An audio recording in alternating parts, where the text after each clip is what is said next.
এই আপনারা তো অনেকদিন ধরে ম্যাডামের মুক্তির দাবিতে করছেন, সেই 18 সাল থেকে কখনো শান্তিপূর্ণ কখনো সভা সর্বশেষ নাটোরের যে ঘটনা কেটে মানে বিএনপির আর কি করার আছে তার মুক্তির ব্যাপারে?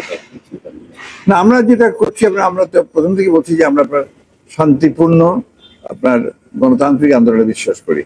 আমরা কখনোই আপনার অগণতান্ত্রিক বা নিয়মের বাইরে গিয়ে আপনার কোনো কিছু করতে চাই না। কিন্তু সরকারের দায়িত্ব যেটা আমি মনে করি, যে থেকে সাড়া দিয়ে সরকার ইমিডিয়েটলি তার মুক্তির ব্যবস্থা করা প্রয়োজন। আমি আপডেটটা আপনাকে বলতে পারবো না, যেটা আমরা ডক্টর, সেহেতু উনি অত্যন্ত অসুস্থ এবং সেইভাবে ওনার চিকিৎসা দিচ্ছেন ওরা। আপনারা আমাদের ওনার যে চিকিৎসকরা আছে তাদের সঙ্গে যোগাযোগ করে তারা আপনাকে ভালো বলতে পারবে।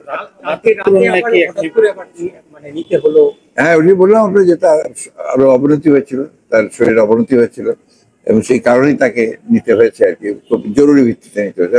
বোঝা না 4টায় তাকে অ্যাম্বুলেন্সে করে যেতে হয়েছে। তো যেখানে উনি বারবারই আসছেন সুন্দরভাবে, কিন্তু যেতে হচ্ছে আবার তাকে অ্যাম্বুলেন্সে। মানে অল্প সময়ের মধ্যে উনি বাসায় আসছেন, তারপর আবার ওনাকে কারণটা চিকিৎসা আমি যেটাকে বলছি, তার তো জটিল আছে, তার কিন্তু অসংখ্য রোগ, সেই রোগের মধ্যে কতগুলো জটিল রোগ আছে, তাকে 24 ঘন্টা মনিটর করতে হচ্ছে এখন আর কি। আপনি জানেন যে তার তো নার্স আছে পাশে, প্লাস ডাক্তাররা দুজন করে ডাক্তার কিন্তু সবসময় থাকার চেষ্টা করেন। ওনার তো স্থায়ী চিকিৎসা হচ্ছে না, ওনার হচ্ছে না, জীবন হুমকির মুখে না। এই হ্যাঁ এক্স্যাক্টলি, যে কোনো সময় তো মানে আপনারা হ্যাঁ জীবন তো হুমকির মুখেই, ছেড়ে দেওয়ার চেষ্টা হচ্ছে। সেটাই আমি মনে করি যেটা আমরা ইন্টেনশনালি করা হচ্ছে তাকে। মানে দেশে তো একটা অস্থির পরিস্থিতির সৃষ্টি হয়েছে। আপনি কোটা নিয়ে একটা আন্দোলন চলছে, শিক্ষকদের একটা আন্দোলন চলছে। প্রধানমন্ত্রী কালকে বলেছেন যে কোটা আন্দোলন অযৌক্তিক। হ্যাঁ, ছাত্ররা যে আন্দোলনটা করছে একেবারে অযৌক্তিক, তাদেরকে ক্লাসে ফিরে যাওয়ার কথা বলেছেন। এটা তো একটা সমাধান হয়ে গেছে 18 সালে, এইটাকে তো আবার নতুন করে আপনারা এটার আন্দোলন। এটাকে আমরা দুই ভাবে দেখি। একভাবে দেখি যে দেশের যে মূল সমস্যাটা, সেটাকে ডাইভার্ট করার জন্য এই ধরনের আন্দোলনকে তৈরি করা হচ্ছে, এটা আমরা একদিক থেকে দেখি। তো ছেলেদের যে দাবি, এটা আমরা বলেছি আমরা সমর্থন করি, এটা কিন্তু অত্যন্ত যৌক্তিক দাবি। এটাকে আমরা অযৌক্তিক বলার কোনো কারণ নেই। 50 বছর পরেও 56% আপনি কোটা দিয়ে রাখবেন, এটা সম্পূর্ণ অযৌক্তিক। ওইখানে যেটা হচ্ছে মেধার যে বিকাশ, সেটা একদমই হচ্ছে না। অর্থাৎ মেধা দিয়ে আপনি অ্যাডমিনিস্ট্রেশন, আপনার অন্যান্য জায়গাগুলোতে আপনি নিতে পারছেন না। একটা বড় ক্ষতি হয়ে গেছে সেগুলো। শিক্ষকদের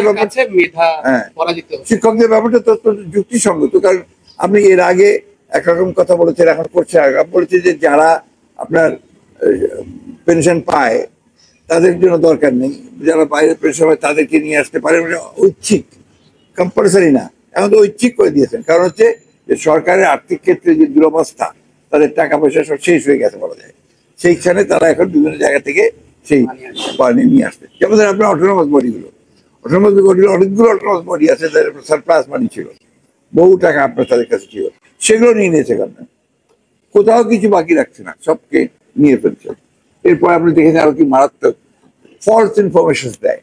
আমরা ওই আজকে পত্রিকা দেখলাম যেটাতে আপনার 10 বিলিয়ন, 10 বিলিয়ন না 64 বিলিয়ন আপনার বেশি রেখেছে যে রপ্তানি আয়, which is not true। এটা আমরা এখন ওদের হিসাবে বেরোচ্ছে।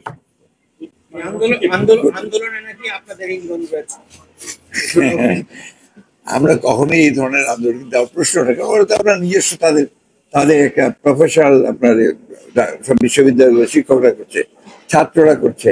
আমরা এখানে ইন্ধন দিতে যাবো কেন? প্রশ্নই উঠতে পারে না। তবে যেটা সত্য সেটাকে সত্য বলবো, যেটা যৌক্তিক সেটাকে যৌক্তিক বলবো, এটা আমরা সবসময় বলছি। তো দেশের মানুষ যে এখনো আপনার তাদের দাবিটা, অন্তত তাদের স্বার্থে যে তারা এখনো ঐক্যবদ্ধ হয়, সেটা আমাদেরকে বরঞ্চ অনুপ্রাণিত করে।